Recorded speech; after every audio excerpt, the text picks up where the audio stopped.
Emily's Bones by Gori Suture. Dedicated to my dear friend Emily, in honor of her birthday in the year 2017. Emily Jones came from a broken home. Like all people, Emily kept many secrets, such as the time she sabotaged her brother's science fair project out of jealousy, or the time she stole her mother's favorite necklace and pawned it so she could buy herself new shoes for school. Emily's secrets were as numerous as the stars in heaven. Some dreadful deeds were not even her own, but she carried the guilt of them as if they were. Like when her father had driven home drunk and plowed through the neighbors' prize-winning roses. She kept his secret and owned the stigma like it was her last name. She kept her mother's shame when she discovered the affair mother was having with the plumber. These things haunted her. They kept her up at night. She found it hard to live with them, so she found a way to deal. She cut the guilt and shame out of her mind and hid them like bones inside her mind's closet. In truth, those secrets were much worse than she pretended. Really, those prize-winning roses were the neighbor's dog, and the poor thing lay there all night with a broken hip before the neighbors found him and took him to the vet. And that affair her mother had led to 2 divorces. Her brother's science fair project was a quarter of his final grade, and he lost his spot as valedictorian and the scholarship that came with it. Truthfully, the stolen necklace was a family heirloom, and she didn't buy herself new shoes for school. She bought whiskey for herself and some friends. Emily was not a good person. Veritably, no one ever is. No one lives up to the expectations set upon them by society and self. No one is ever good enough in the mirror's eyes. Everyone carries a bit of good and a dash of bad, and the meat on one's bones lies somewhere in the middle of heavenly and hellish. It is what makes a human being. But the bones in Emily's closet piled up, and soon she had a whole skeleton, and that skeleton got restless. At night, when she closed her eyes and tried to sleep, she could hear it rattling the door in her mind, and she knew that one day soon it would escape. The guilt, the shame, all those worthless feelings got the better of her. One day, she couldn't take it anymore. All of those thoughts clattering and groaning inside her, they became too much.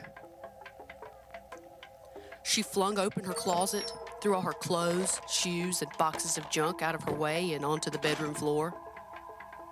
She fashioned herself a noose from a belt that she'd gotten for her birthday, and Emily let herself dangle. As Emily slowly suffocated, her soul twitched loose from her body. It climbed inside that skeleton in her mind's closet, and it stepped out into the night. And so was born the specter known as Emily's Bones. They laid Emily to rest in the Garden of Eternal Bliss, a huge cemetery in the middle of Creepersville. It was a beautiful place with grandiose statues, ornate fences, and perfect landscaping. Women dressed in yoga pants and tennis shoes would power walk there. Teenagers would slip in after dusk and sip booze whilst hanging out amongst the tombstones. And of course, family members would come to mourn their dead. It was here that Emily's bones resided. Here, she picked out her victims and followed them home. Anyone who ever caught a glimpse of Emily's bones received a terrible fright. She appeared as an etheric skeleton, and though she did not glow, she could always be seen if she wanted to be seen. even in the pitch of night. Emily's bones liked pretty things, and she would nick things she fancied from closets and dressers. Emily's bones had been seen wearing different dresses, jewelry, hats, wigs, all recognized by their former owners. But once Emily put them on, they quickly decayed and turned to dust. Poor Emily's bones could not own things anymore. No matter how hard she tried to be pretty, her true self ate through the masquerade and left only rot and decay. The very essence of Emily's bones, ephemeral as she was, left her vulnerable to fading away. But she had no intention of ever going away. She found a way to rejuvenate herself. To continue to exist, each of her bones could be periodically replaced by stealing the essence of the corresponding bone from her victim, thus ensuring her immortality. For instance, she took the hand bone of a kind, given woman, and now this selfish woman will no longer offer a helping hand. Emily's bones took the femur from an activist, and now he doesn't have a leg to stand on. The girl with the big heart, Emily's bones consumed her breastbone, leaving her victim cold and heartless. Over the decades, Emily's bones preyed upon many victims. Her first was a fireman named Barry.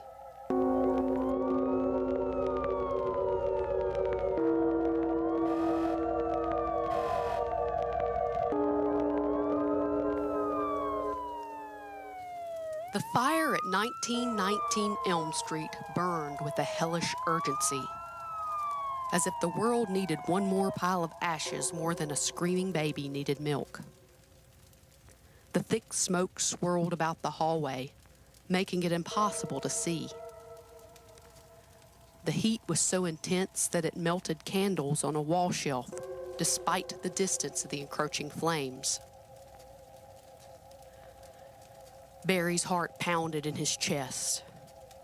He felt terrified of fire as a child, but he'd overcome his fears to become a fireman many years ago. Nonetheless, every fire he faced threatened to renew his childhood phobia, and only the power of his convictions allowed him to be brave. If not for this need to push on, he would be weak and purposeless. Somewhere inside this inferno, a little girl needed saving. He could still hear her mother sobbing inside his mind. "Save my little girl, please!" So he pushed on, deeper into the burning house. Such an act was beyond mere bravery. To move forward against a tidal wave of fear, to offer up oneself as a potential sacrifice to God, if it be her will, in order to save another. He found the little girl's room. Smoke poured in from the heating vents and coiled about him. He shined the light from his headlamp around the chamber and homed in on the little girl lying motionless in her bed.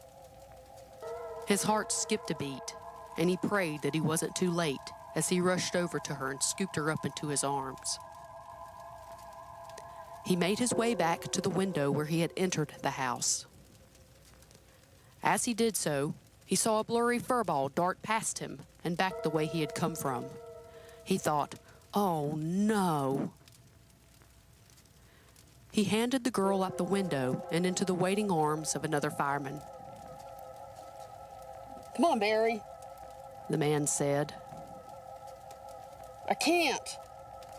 Barry's garbled voice sounded alien coming through the amplification device of his self-contained breathing apparatus. "There's a dog nearby." "Don't die for a dog, Barry," the man said as he descended with the child. Barry knew that no one would judge him for letting the dog die. The stability of the house grew more precarious by the moment. It was one thing to risk life and limb for the life of an innocent child, but reckless, foolish even, to go back in for a dog. But Barry couldn't let it go. I can do it. He insisted. He went back towards the little girl's room. The smoke roiled even thicker than before. Time was running out. The flames had entered the upstairs hallway now and threatened to cut him off from his escape route. Every inch of him screamed retreat, but he was no coward. He straightened his posture and walked forwards with confidence. He could do this. His actions mattered. This was life or death.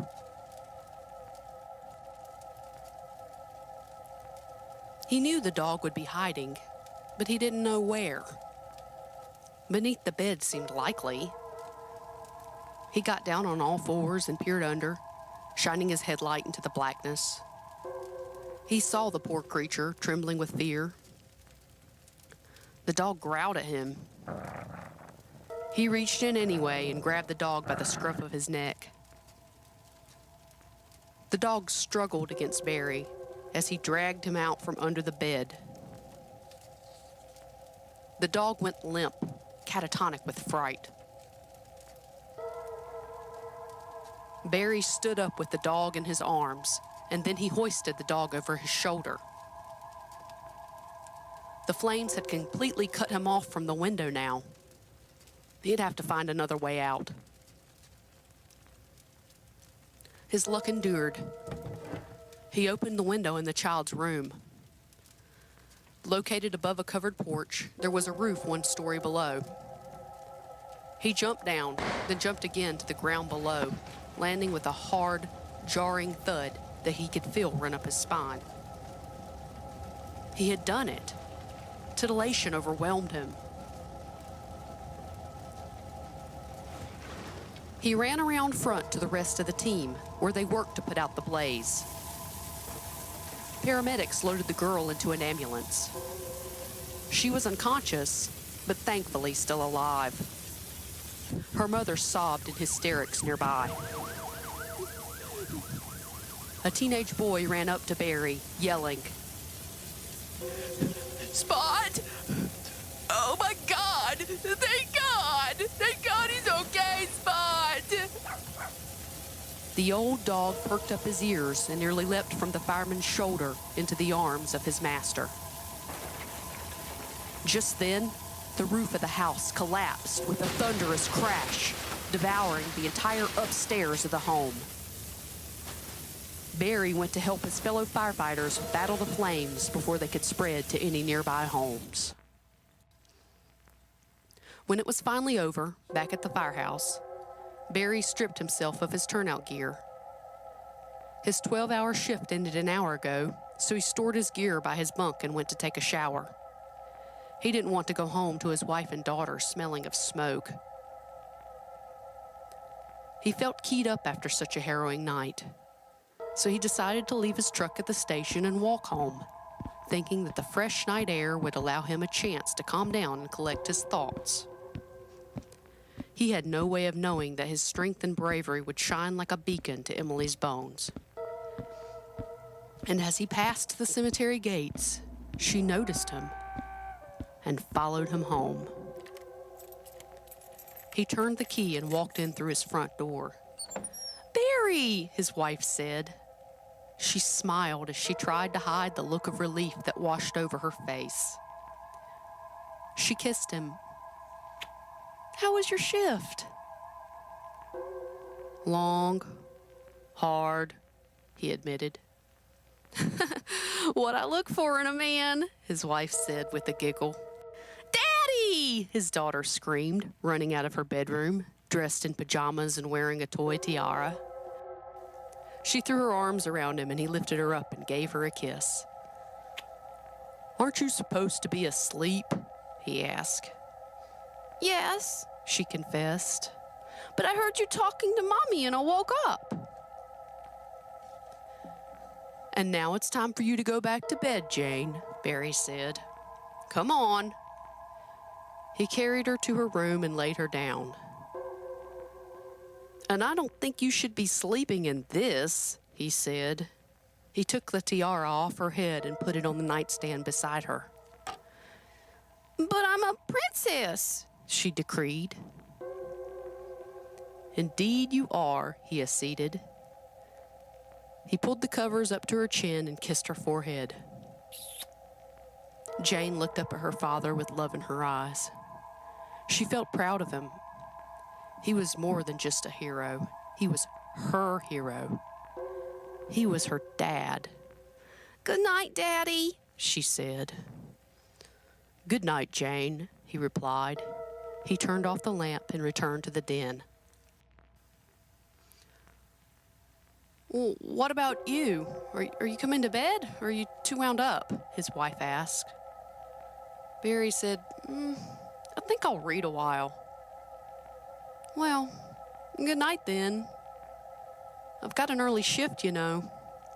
She kissed him once more and then went to bed alone, wishing he would join her, but knowing he'd just toss and turn, keeping her awake. Barry dozed off in the recliner an hour later, with a copy of Stephen King's Insomnia laying ironically upon his heaving chest. His dreams soured into nightmares. But even in his dreams, Barry proved brave, facing down the monsters with his mighty fist. Midway through a battle with a six-eyed beast, Barry jerked awake. The room felt cold. The shadows felt dangerous. The hairs on the back of his neck stood up. He sensed a presence in the room. He tried to get up out of the chair and investigate, fearing a burglar, but he found himself unable to move. He couldn't even turn his head to look about. A chill ran up his spine, as if someone danced upon his grave. At that moment, Emily's bones floated from the wall and hovered over him. Her horrific visage sent waves of fear through Barry, a fear worse than any fire had ever evoked within him. And he knew that he had to break this spell and defend himself and his family from her wretchedness. He prayed to God, begging for strength of will to get up and fight this unholy ghast. But God did not answer. He found himself a victim of Emily's bones. She reached into him, through him, past his innards into his spine. She consumed the essence of his vertebrae, taking away all of his strength and bravery and leaving him a trembling coward. As she stole his bravery, his urge to fight her left him, and an uncontrollable urge to run engulfed him. As soon as she released him, he screamed in terror and ran out the front door and into the night, howling with fear at the moon and the stars as he ran and ran and ran. Emily's bones slowly drifted through the house. She had what she needed, but she loved pretty things. She drifted into Jane's room, and she stole the toy tiara from the girl's nightstand. She placed it upon her alabaster head. "Now I'm a princess," she crooned. She admired herself in the mirror for a moment before exiting through the wall.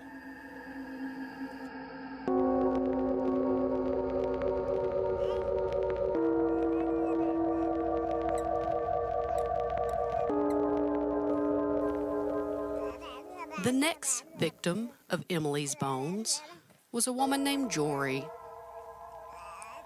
Gori was a good mother. She had one young son, still in diapers but old enough to walk right into trouble, and a stepson who just reached puberty. She worked part-time at a dress shop to help pay the bills, but mostly she was a homemaker. She was good at it, and she'd found that it brought her much happiness. She made time for herself. She worked on her hobbies, like composing music, and she still went out to the club to go drinking and dancing whenever she could. Before she'd become a mother, she'd been miserable. She'd suffered a great deal from depression, and she didn't like who she was.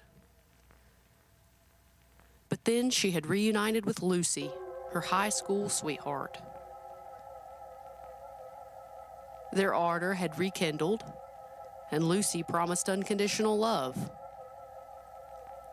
Lucy had helped Gori through the hardest decision of her life, realizing and accepting that she was meant to be a woman and transitioning from her life as a man. Before she transitioned, Gori, as Jonathan, was somewhat a misogynist. As a man, he was a womanizer, a real player. He had girlfriend after girlfriend, and he cheated on them and broke their hearts. Jonathan couldn't commit for the long term. Things would get too personal, and he'd break it off.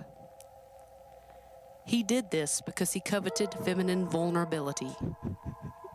So he tilled it up from the bosoms of his lovers and devoured it vicariously as he broke their hearts. This was also because Jonathan didn't love himself, so he wouldn't let anyone else love him. But now, Gori loved who she was, and this allowed her to love Lucy. Gori's life with Lucy was in no way perfect. They argued and squabbled over the everyday Tommy rot, bills and housework and what to watch on the television. But they reconciled with forgiveness and love. Gori knew that finding a supportive partner was a gift and that having two loving parents was precious to a baby. So she determined to make her marriage work. Gori faced much opposition as she changed sexes. Her path was narrow and full of thistles, and she had to learn to walk it in high heels. Some of her friends turned on her. Christy, one of her best friends from high school, told Gori that she was being selfish for denying her child a father. Those friends who did stick by her, even they were awkward around her at first, as if they didn't yet know who she was, as if they hadn't known her for years already, as if they'd just met. She wanted her relationships with her friends to be exactly as they were before she transitioned, but that just wasn't possible. She had to learn that the dynamic between two women was not the same as the dynamic between two men, and the dynamic between her as a woman with her male friends was suddenly sexual.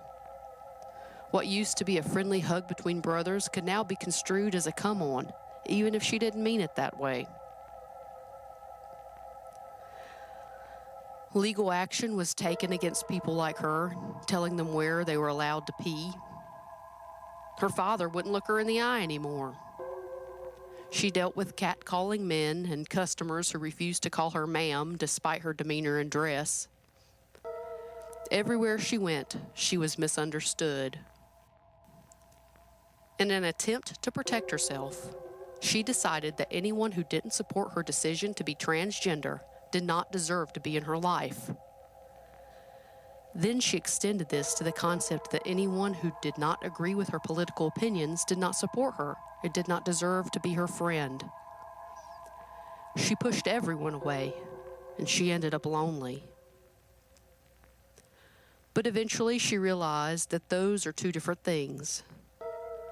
Not agreeing with one's personal beliefs is a far cry from not supporting one's decision to transition.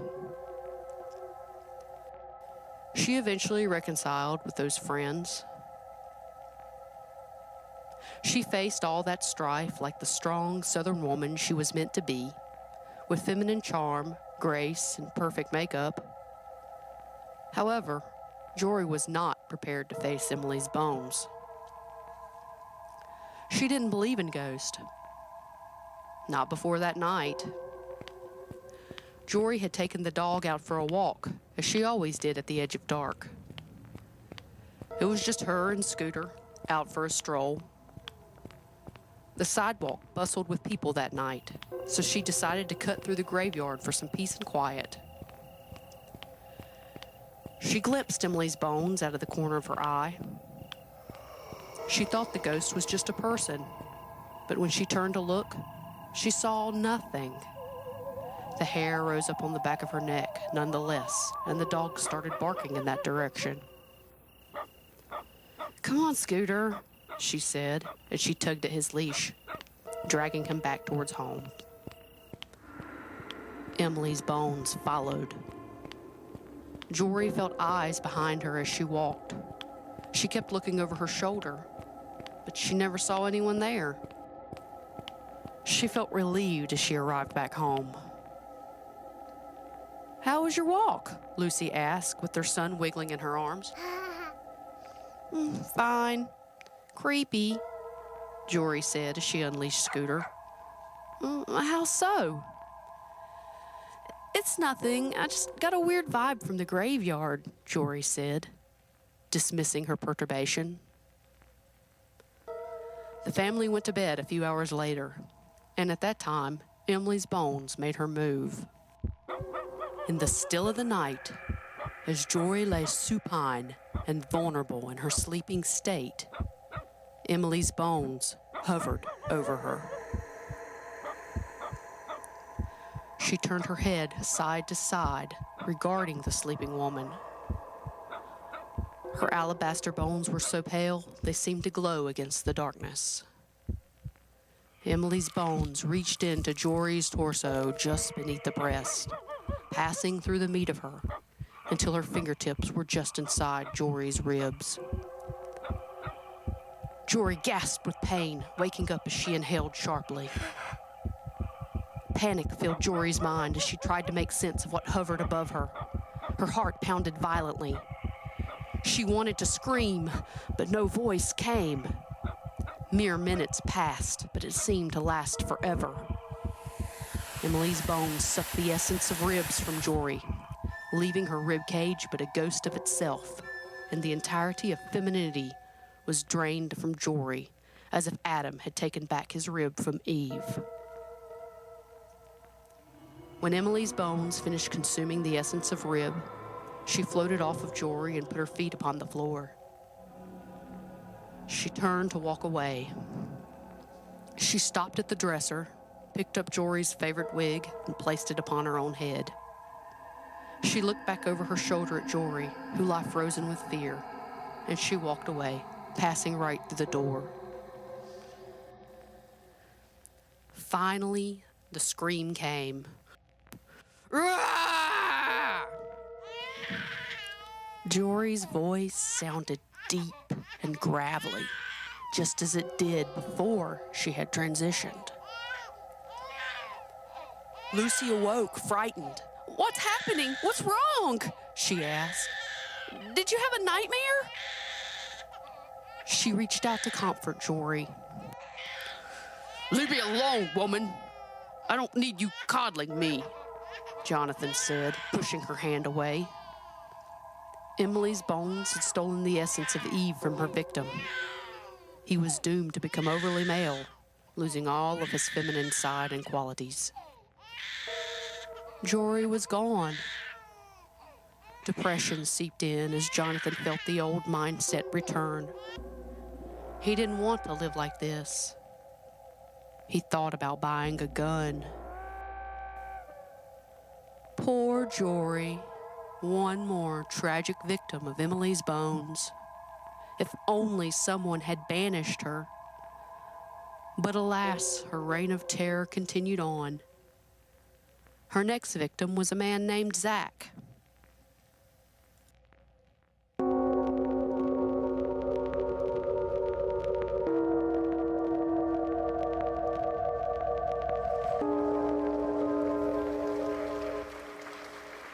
Zach was a handsome freak, with a cyan mohawk and the chiseled face of a mischievous angel. He frequented the gym, and his smooth, pale chest was well defined beneath his fishnet shirt. His kissable lips were quick to flash a playful smile, and his eyes sparkled with the daydreams of a beaten child. He should have been a rock star by now, but he wasn't. He was sort of famous as the frontman for a goth band called Grim Moppets. They'd put out a dozen albums over the past 20 years on an underground record label. They'd toured the entire country several times, played festivals, had fans. He couldn't count the number of gigs he'd played over the years. In many ways, he would be considered successful. He made a living making music, doing what he loved. Yet still he struggled to survive on his musician's income. On tour, he still had to stay in cheap motels or in the promoter's guest room or occasionally in the van. He had to hawk enough merchandise at each venue or skip a meal here and there. And the meals he could afford consisted of the cheapest thing on the all-night diner menu or the value section of a fast food joint. The tour van was getting older by the minute, and so was he. Now he was middle-aged. Grim Moppets was winding down. The other band members had all maturated, got married, had babies. Touring wasn't their priority anymore, nor was recording for that matter. The album release dates got further and further apart, and Zach wasn't making enough money just sitting around waiting for them to get a break from the kids. Zach had figured one thing out for certain. Life was never ideal, and it seldom came close. When one aspect resolved, conflict anew arose like some monster from the watery depths. The mind struggled to make sense of it all, and the more one did so, the more entangled and poppycock one became. The great cosmic joke was that there was no sense to it. It was all nonsense. There existed beauty and pain, suffering and delight, and the mind compared these things and saw patterns there like figures in the clouds. But once the wind blew, everything changed, and there was nothing left in the sky but puffballs like cotton candy, ever so delicious to children, but far too sweet and pointless for the adult mind, dissolving too quickly on the tongue of disillusionment, tainted by the realization it was nothing but sugar puffed with air, leaving sticky, empty fingers. The childlike wonder which delighted as it melted on the tongue, it was all an illusion, existing only in one's mind, a swirl of artificial flavors and colors, leaving nothing but hollow bellies. Life was short, and Zach was determined, so he started a side project called Vague Destiny. It was a different kind of band, with a sound somewhere between new wave and witch house. The advantage to such a style was that the band only required one other member, so scheduling conflicts were no longer an issue. They could tour as much as they wanted. However, Vague Destiny didn't have a reputation yet, other than a byline on the flyer that read, featuring Zach, vocalist for Grim Moppets. This kept them from being the opening act, but they weren't the headliners either. Having to start over at middle age frustrated Zach. Zach thought he would be more successful by now, at least have enough coming in from royalties to pay his living expenses. He'd worked so damned hard at it. He'd poured his heart into it. He'd given music every ounce of his soul. He thought about quitting, about accepting the fact that he was never going to make it big, that he'd peaked with Grim Moppets a few years back. But he was far too headstrong to give up. He couldn't imagine himself doing anything else. Not working in an office or as a chef, not running a business or selling life insurance over the phone. Nothing. Maybe he wasn't rolling in cash, but hey, at least he was doing what he loved. Besides, he understood that art demands suffering, for the muse feeds on misery. It was the middle of winter.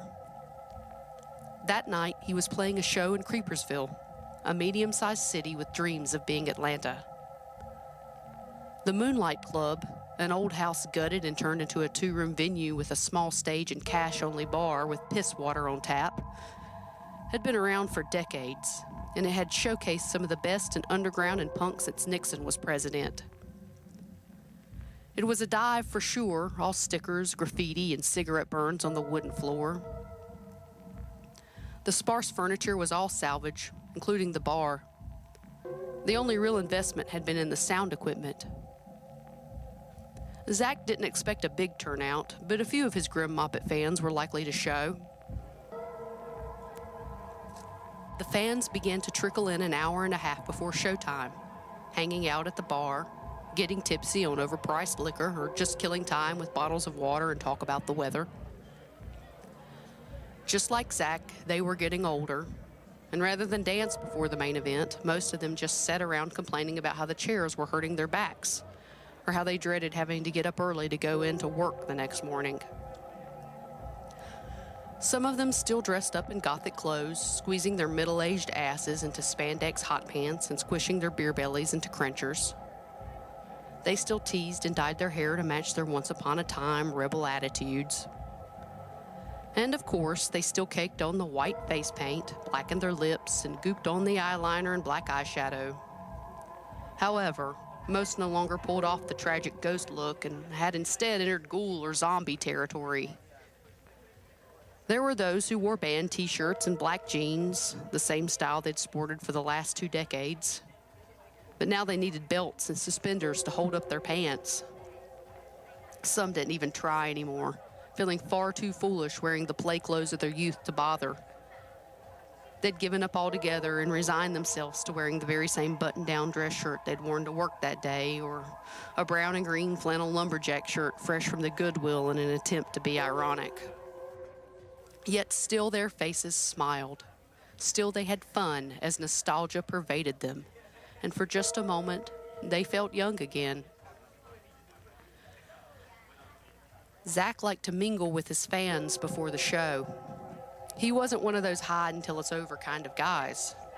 He always managed to be upbeat and engaging when talking to his fans, stirring up their energy and getting them excited. Plus, a hug and smile never hurt merchandise sales. He made his rounds, greeted everyone he recognized from his Grim Moppet shows. Shortly, the show began. The opening act struggled through their set with little stage presence and in need of a few more band rehearsals. Then Zach was on. A few of the females were real fangirls, and they pushed their way to the front of the stage to ooh and ah at Zach with lust-filled eyes as he strutted his stuff and bellowed to his heart's content. But he had learned long ago not to trust in the adoration of doting fans, for they were fickle. Their love was fleeting, and more often than not, they stole his albums from torrents and left with their boyfriends or husbands without buying a thing. Not to mention that they made terrible girlfriends. He could never live up to the fantasy they'd created of him. And before long, they were thinking of some other rock star while making love to him. He'd had his heart crushed way too many times. And even right before this tour, his latest lover broke it off. Halfway through the second song, the smoke machine let loose a billowy cloud, and the strobe lights were firing like lightning in a summer storm. And the crowd looked bigger than it was as they swayed with the music, and he felt happy and content with life. After his set, while he waited for the headliners to finish up, a pretty lady bought him a drink. But the more he looked at her, the more he became convinced that she wasn't what she seemed. He wondered what was under her makeup. He feared that beneath that gothic facade, all he would find was a tragedy mask of wrinkles and moles, a mirror mask that he cared not to see. So when the headliners finished, he thanked her for the drink and left her to go pack up his gear. The hour was late by the time he and his bandmate got back to the motel room. He went into the bathroom and washed away his gothic face. He traded his leather pants and fishnet shirt for some baggy shorts and a t-shirt. He felt tense, and they had an early morning departure time, so he popped one of his prescription sleeping pills, one of those with a reputation for making people do things whilst they slept. But he'd never experienced anything like that. Until tonight. Around 4 a.m., Zach got out of bed. Still sleeping, he grabbed his jacket, opened up the motel door, and wandered out into the night. The freezing air chilled him to the bone, and he shivered, but he did not go back inside. In his dream-addled mind, he had somewhere to be, so he went for a stroll. Snow fell down around him, big, heavy flakes, and had already started to stick. Zach didn't know where he was going, or even that he was going for that matter, but he walked on nonetheless, all the while singing his favorite grim Moppet songs. In time, he came upon the Garden of Eternal Bliss. "Oh, a graveyard!" he cried out with excitement. He walked past the gate, leaving footprints in his wake as he traipsed through the snow. The world seemed like magic. The entire graveyard had a nimbus about it. The sodium vapor lamplight danced off the snowy tree limbs as they bobbed lightly in the breeze. As Zach strolled amongst the lichen-covered granite memorials, he started to sing again. One headstone caught his eye, and he wandered over to it. There was nothing particularly special about it. It was a standard-style headstone with some flowers etched in the granite. Upon it, someone had placed a candy ring. He stared at the tombstone for some time. The name on it read Emily Jones. Beneath that, May 12th, 1972 to July 16th, 1988. The epitaph read, "Here lies Emily's bones, a lovelier lass we've never known." The sleeping pills turned on him, and he grew heavy and weary. He curled up in a fetal position right there and went to sleep upon the grave. Slowly, like the forming of a stray cloud, a skeletal form rose up from the grave. She lay there beside him, facing him, as if two lovers were gazing into each other's eyes after making love. Zach's eyes shot wide open. Horror filled him as he found himself staring into the vacant void of those skeletal eyes. His heart pounded heavily in his chest. He didn't understand where he was or why he couldn't run or even scream. This was too much to bear, even for a paranormal fan such as Zach. "Mine," Emily's bones said as she touched him on the forehead with one long, bony finger. Her finger felt ice cold as it pierced through the flesh to the skull beneath. She absorbed the essence of his skull, and slowly, that headstrong will to push on despite the odds left him. She osmosed all of it, all of his stubbornness, his drive, his refusal to accept defeat. She consumed every last ounce. Then she reached into his jacket pocket. He felt her skeletal hand dig around in there. He couldn't help it. He felt warm, wet urine soaking into his sleep shorts. She pulled her hand out of his pocket, holding on tightly to a tube of black lipstick. Then she leaned up on one elbow and lined her teeth in black where her lips should have been. She leaned in and gave Zach a kiss, leaving Rorschach ink blocks around his lips. Then she sank back into the earth below. She left him there, shivering in the snow with a new perspective on life. Zach found his voice once again, and he let out a scream. He curled up tighter and wept, wanting to run, too scared to move, but ever so certain of one thing. It was time to retire.